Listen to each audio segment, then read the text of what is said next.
Exit Slips, a lifetime of teaching in 10 sticky notes. 8. King's Court. I always taught the rule of propinquity in my class. The closer you are to power, the more power you have. Modeling is the best teacher. So who would I get close to? Why settle for anything less than getting close to the President of the United States? I think the bug first hit when former Congressman Pete McCloskey visited my class in the early 90s. Congressman McCloskey had run against Nixon in the Republican primaries back in 1972. He was part of a program of visiting statesmen for the purpose of encouraging civic engagement. He certainly engaged me. Go along to get along, he said. I was all in on going along. Andy and I, the two teachers, began not only attending political rallies, but sponsoring them. We hosted a number of political debates for local and statewide races. We began filming a documentary about political rhetoric. We were hanging around national political personalities as if we belonged. It seemed all too easy. We all began attending the quadrennial National Political Party conventions in 2000. I will never forget, while in Philadelphia that summer, bumping into former President George H.W. Bush, I said, "History will speak kindly of your presidency." "That is so nice of you," he said, "but how can you be so sure?" "Because I will write it," I said. Churchill would have been so proud. And then, 2004 supercharged our ambitions. We traveled to Boston in the summer of 2004 to take in the Democratic National Convention. A state legislator by the name of Barack Obama was slated to give the keynote address. We were sitting up with friends in the C-SPAN skybox. In our executive suite, Robert Smigel, along with Triumph the insult dog puppet, was making all of us laugh. I moved down to the floor of the convention, however. Obama's speech was next. I hardly knew Barack Obama at that time. We had met casually at a local rally campaigning for the congressman who represented our high school. We had filmed him addressing some of the words for our documentary. Who knew where he was heading? Well, I did, but I get ahead of the story. It was the evening of July 26, 2004. I wormed my way down to the front of the Fleet Center floor in Boston. Although Barack Obama was to be tonight's keynote speaker, the address was not in prime time. Only the junkies on cable would even see and hear the speech. Count me in.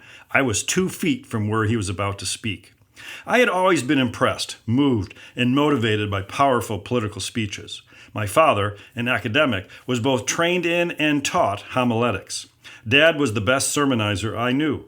The last great political speech I had heard, however, was Jesse Jackson's "Our Time Has Come" speech delivered to the Democratic National Convention in San Francisco back in 1984. There he said, "Young America, dream. Choose the human race over the nuclear race. Bury the weapons and don't burn the people. Dream of a new value system. Teachers who teach for life and not just for a living. Teach because they can't help it. Our time has come. Our time has come. Suffering breeds character. Character breeds faith. In the end, faith will not disappoint.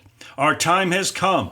Our faith, hope, and dreams will prevail. Our time has come. Weeping has endured for nights, but now joy cometh in the morning." Jackson's speech can't beat it until that night in July 2004, 20 years later. Obama's speech that night soared to the rafters. It lifted our spirits. It personified the audacity of hope. In one of his most memorable moments, he stated, "Well, I say to them tonight, there is not a liberal America and a conservative America. There is the United States of America. There is not a black and a white America and Latino America and Asian America. There's the United States of America. The pundits like to slice and dice our country into red states and blue states. Red states for Republicans, blue states for Democrats. But I've got news for them, too. We worship an awesome God in blue states, and we don't like federal agents poking around in our libraries in the red states. We coach Little League in the blue states, and yes, we've got some gay friends in the red states. There are patriots who opposed the war in Iraq, and there are patriots who supported the war in Iraq." It gave me goosebumps. This was not just any old political speech. This was the start of a movement. I raced back upstairs to tell Andy and anyone else I could find that this was a special night. I stopped in the restroom, and who was taking a break but the national host of Meet the Press, NBC's Tim Russert. Russert's eyes were red. It looked like he had been tearing. Mine too. With a little of my own audacity, I turned to Tim and said, What a shame that Obama's speech was not heard live back in his hometown of Chicago unless you were watching cable. But more importantly, we have just heard the first nationally televised speech of the next Democratic president of the United States. He shook his head, but looked quizzically. That night, Andy and I had tickets to the Illinois delegate party at a local Boston hotspot. Illinois officials had a hard time giving those tickets away earlier in the day. After Obama's speech, scalpers were hunting for the it place to be that night. Andy and I walked past Kennedy's as they hoped to get a glimpse of the new political royalty, Barack and Michelle Obama.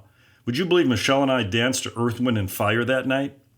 A month later, campaigning for his first national political office, a Senate seat from Illinois, Obama appeared on Meet the Press.